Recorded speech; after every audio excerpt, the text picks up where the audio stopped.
Hello. आज दोस्तों, मैं आपसे एक बहुत ही महत्वपूर्ण विषय पे बहुत ही खरी खरी और बड़ी प्यारी प्यारी बातें करना चाह रहा हूँ। जहाँ तक के भक्ति का प्रश्न है और हम जो सनातन धर्म को मानते हैं वो भक्ति में, ईश्वर में, समर्पण में, श्रद्धा में पूर्ण विश्वास और आस्था रखते हैं। दुर्भाग्य ये है कि आज हमारा जो सबसे महत्वपूर्ण अंग है कि ये अध्यात्म विज्ञान है, ये बहुत बड़ा मनोविज्ञान है। इसका आत्मा से और हमारे ईश्वर प्रदत्त शरीर से बहुत बड़ा संबंध है। भक्ति को आज हम देख रहे हैं कि कंडीशनल बनते जा रहे हैं। समस्या है, उसको अगर हल करना है तो हम भक्ति की बात करने लगते हैं। कोई बात हमें अगर परेशान कर रही है तो वहां हम भक्ति की बात करते हैं। मेरा एक निवेदन है, आज ये बात हम भूल जाते हैं कि ईश्वर ने हमको इंसान बनाया हमारे सत्कर्मों के कारण। तो हमारा नैतिक दायित्व है हम उसके प्रति अपनी कृतज्ञता व्यक्त करने के लिए भक्ति करें। और जहाँ तक सवाल उसका लाभ मिलने का, तो मेरा एक निवेदन है, हमारी पद्धति में हमको एक चीज जोड़नी पड़ेगी। हम चाहे जल चढ़ाएं, चाहे पूजा करें, हम कुछ भी करें, उसमें हम समय थोड़ा सा दें, ध्यान में बैठे, ईश्वर के प्रति समर्पित हो, क्योंकि वो एक योगिक प्रक्रिया शुरू होती है। इसका संबंध आत्मा से। ईश्वर आत्मा के माध्यम से आप में सद्विचार पैदा कर रहा है। आप में, आपके दिमाग में जो उथल पुथल है वहाँ शांति और तनाव से मुक्त कर रहा है। आपको एक बहुत बड़ी आत्मिक ताकत दे रहा है। आपको उन समस्याओं से लड़ने के लिए खुद क्षमता पैदा कर रहा है। और वो खुले हाथ से आप पे बरकत कर रहा है, आप पे मेहरबानी कर रहा है, अपनी मेहर लुटा रहा है, अपनी कृपा की वृष्टि कर रहा है।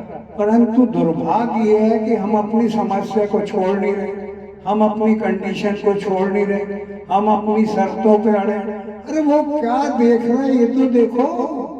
आपकी आत्मा में वो ऐसी ऐसी चीजें दे रहा है कि वो आत्मा के विचारों को अपने दिल दिमाग तक आने तो दो, और उसके बाद आप महसूस करो कि आपको कितना सुकून, कितना आत्म संतुष्टि, कितना आनंद, कितना आपके अंदर एक नई ऊर्जा का प्रादुर्भाव होने जा रहा है। आप जुड़े नहीं ना उससे, आप तो कंडीशन में लगे।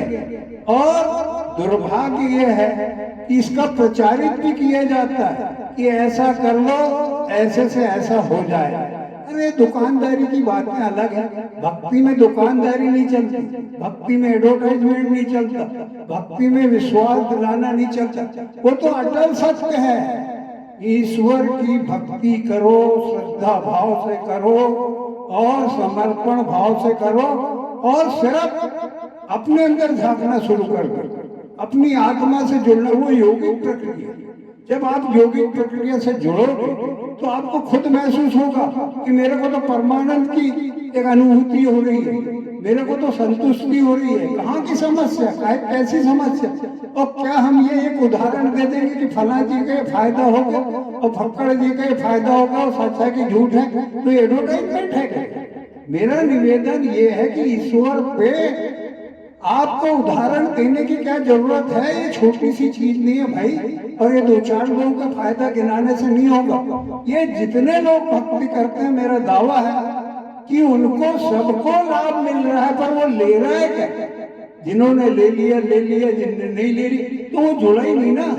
तो मेरा निवेदन है कि आप जुड़ो, तो आप आत्मा के माध्यम से अपने दिल दिमाग में वो मेहरबानी तो घुसेड़ो, आने तो दो।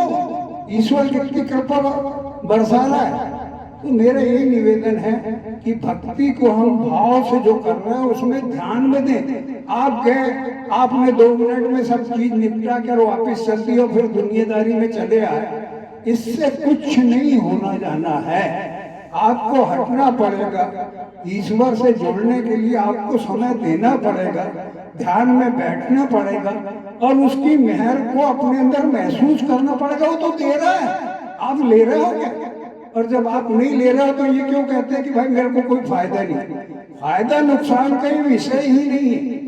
आपको ईश्वर से जुड़ना है। अगर हम सही विधि नहीं अपना रहे तो सही विधि अपनाना। हर चीज मिल रही है, हर किसी को मिल रही है। इसका 2-4 एक बताने से नहीं चलेगा कि इसको फायदा हो। हर किसी को मिल रहा है और ये कोई एडवर्टाइजमेंट का विषय नहीं है, ये कोई दुकानदारी का विषय नहीं है। अध्यात्म बहुत बड़ी चीज है। इसके अंदर ईमानदारी से हमको बात करनी चाहिए कि आत्मा से जुड़ो, सद्विचार आपके अंदर पैदा हो रहे हैं, उसको आने दो। हर आदमी के अंदर अच्छी विचार पैदा हो रहे हैं, वो आने नहीं दे रहा ना। वो तो अपनी समस्या की बात कर रहा है कि मेरा ये लाभ होगा तो ठीक, नहीं तो तू कुछ नहीं। तो ये लाभ हानि की तरफ मत जाइए, मेरा ये निवेदन है। धन्यवाद।